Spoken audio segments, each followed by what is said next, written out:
Se a Reforma Protestante aconteceu há 508 anos atrás, o que ela ainda tem a ver com a nossa fé? Afinal, estamos no século XXI, temos tecnologia, inteligência artificial, temos pluralismo religioso. Será que ainda precisamos falar de Lutero, indulgências e pregos na porta? Olá a todos, eu sou o Thales, sejam muito bem-vindos ao canal Ecoando, um canal criado para que nós sejamos edificados na Palavra de Deus e possamos ser também encorajados a levar essa verdade, a todos aqueles que nos rodeiam, fazendo ecoar a verdade do Evangelho no mundo afora. Por isso, convido a cada um de vocês também a interagirem no canal, inscrevam-se, deixem o like, comentem aqui embaixo, ativem as notificações para não perderem nenhum vídeo. A ideia é que nós possamos estar engajados também para que outras pessoas recebam esse conteúdo. Como vocês viram, hoje nós vamos falar sobre a Reforma Protestante. Eu acho que é um assunto muito relevante até hoje para o nosso dia a dia. Mas antes eu acho que é importante também nós entendermos um pouco do contexto histórico. O que se passava ali antes da Reforma acontecer. No início do século XVI, a Igreja Católica Apostólica Romana, ela era a instituição mais poderosa do Ocidente. Controlava não só a vida espiritual das pessoas, mas também a política, a economia, até o conhecimento. Para terem uma ideia, as pessoas elas não podiam ler a Bíblia, né? Não podiam abrir, folhear e ler por conta própria. Elas dependiam totalmente dos membros do clero, porque a Bíblia ela era escrita em latim apenas, e só eles é que tinham acesso à mesma. Então é nesse cenário em que as pessoas não podiam estudar a palavra, não podiam interpretá-la, estudar teologia, não tinham acesso mesmo à Bíblia. É nesse cenário em que as pessoas elas dependiam totalmente de sacramentos e dos padres para se aproximarem a Deus, que foram surgindo também outros abusos, outros escândalos, como por exemplo o comércio de indulgências, uma espécie de perdão pago para que as pessoas tivessem menos tempo ali no purgatório. Diante de tudo isso, Martinho Lutero ele sentiu-se na obrigação de fazer algo. Foi um monge e professor de teologia na Alemanha. Ele começou a estudar profundamente a palavra de Deus, até que ele chegou ali em Romanos 1,17. Sentiu-se incomodado pelo Espírito Santo ao ler que o justo viverá pela fé. Ali ele percebeu que, na verdade, a fé não se compra, não se merece, não se controla, mas é um dom gratuito da graça de Deus. Foi em 31 de outubro de 1517 que Martinho Lutero decidiu pregar suas 95 teses na porta da igreja de Wittenberg. A sua intenção não era a de iniciar uma revolução, longe disso, apenas um debate teológico. Porém, a verdade é que as suas ideias elas se propagaram de uma maneira tão explosiva, tão exponencial, também por conta da recente, na altura, né, recente invenção da imprensa de Gutenberg, que o que era murmúrio tornou-se movimento, e o movimento reforma. E aí também foram chegando outros nomes, como por exemplo João Calvino, da Suíça, John Knox, da Escócia, e outras figuras que passaram também a influenciar os puritanos e o protestantismo moderno. Ok, já vimos um pouquinho sobre o contexto histórico. Agora, em termos de teologia, de doutrina, no que se resume a Reforma Protestante? Qual é o cerne, qual é a essência da Reforma Protestante? Nós podemos resumir em 5 pilares, tá bem? Sola Scriptura, Sola Fide, Sola Gratia, Solo Christus, Soli Deo Gloria. Vamos ver muito rapidamente, de maneira muito objetiva, um por um. Temos em primeiro lugar o Sola Scriptura, que é somente a Escritura é a autoridade final. 2 Timóteo 16 e 17 dizem o seguinte: toda a Escritura é inspirada por Deus, tá? E útil para o ensino, para a repreensão, para a correção e para a instrução na justiça. Então, sola Scriptura, só a Escritura. Em segundo lugar, sola fide, ou seja, a justificação vem somente pela fé. Romanos 3,28 diz o seguinte: concluímos, pois, que o homem é justificado pela fé, independentemente das obras da lei. Em terceiro lugar, sola gratia. A salvação é um dom da graça. Efésios 2, o 8 e o 9 dizem o seguinte: porque pela graça sois salvos, mediante a fé. Isso não vem de vós, é dom de Deus, tá? sola gratia.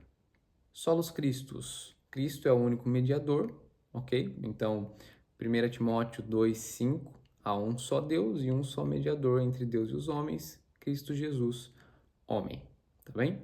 Só lhe deu glória, por último, significa que toda glória deve pertencer a Deus. Romanos 11:36 diz o seguinte: porque dele, por ele e para ele são todas as coisas. A ele seja a glória para sempre. Então, muito resumido também, essas são as 5 solas, digamos assim, os 5 pilares da reforma protestante. Agora, quais são as implicações disso tudo para o nosso dia a dia? Para a minha vida pessoal, por exemplo, para essa geração. Quais são as implicações disso? O que nós vemos aqui nesses 5 pilares é que foi uma volta, um retorno à palavra, né? Mas também é um chamado à transformação pessoal. Não é só história, tá? É um padrão para cada geração. Nós lemos em Romanos 12:2, um versículo muito conhecido de Paulo, não é? Em que ele diz o seguinte: não se conformem com o padrão deste mundo, mas transformem-se pela renovação da mente para que sejam capazes de experimentar a boa, agradável e perfeita vontade de Deus. Portanto, reforma é renovação da nossa mente, é transformação diária para que sejamos cada vez mais parecidos com Cristo Jesus. A reforma, intitulada dessa forma por ser o dia dela, por comemorarmos esta data importante, não passa de nós entendermos que não dependemos da instituição, não dependemos de uma herança cultural, não dependemos da nossa família, não dependemos de status social, mas sim de termos isso como consciência, de que nós somos filhos de Deus, de que nós somos discípulos de Cristo Jesus e estamos sendo cada vez mais edificados nele, cada vez mais transformados por ele. Essa é a ideia, esse é o objetivo, né? Que possamos voltar à palavra, possamos retornar ao essencial, porque é preciso. Ok, agora vamos ver os frutos da reforma de uma maneira bem objetiva também.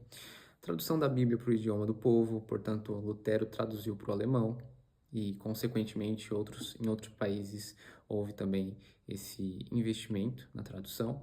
Educação universal, ou seja, escolas e universidades reformadas por toda a Europa. Liberdade de consciência, ou seja, a ideia de que cada pessoa responde diretamente a Deus, certo? Valorização do trabalho como vocação, ou seja, o chamado de Deus não se limita somente às 4 paredes, né, ao púlpito. Existe um chamado social também.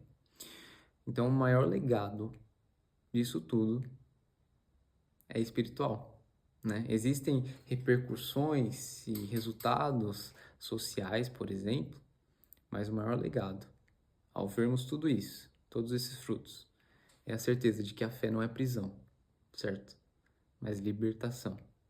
Ok, mas aí alguém pode dizer, ok, isso tudo foi muito importante na Idade Média, mas agora nós somos evangélicos, né?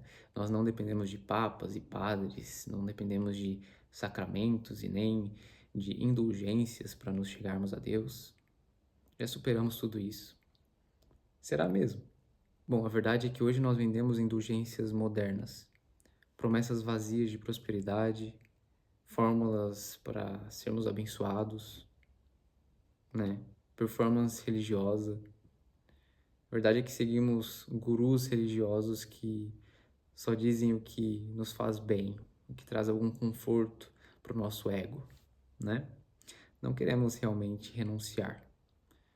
Queremos que pessoas massageiem o nosso ego. Isso é muito preocupante, porque nós vemos que a tentação de substituir a graça pela performance continua viva. Só mudou de roupa, né? Isso mostra que a reforma ainda importa, porque o coração humano continua o mesmo, continua corrupto. Concluindo, a reforma começou com um simples monge e uma porta, mas continua até hoje quando alguém se volta à palavra, reconhece o seu coração corrupto e se rende à graça de Deus. Senhor, renova-me, comece em mim.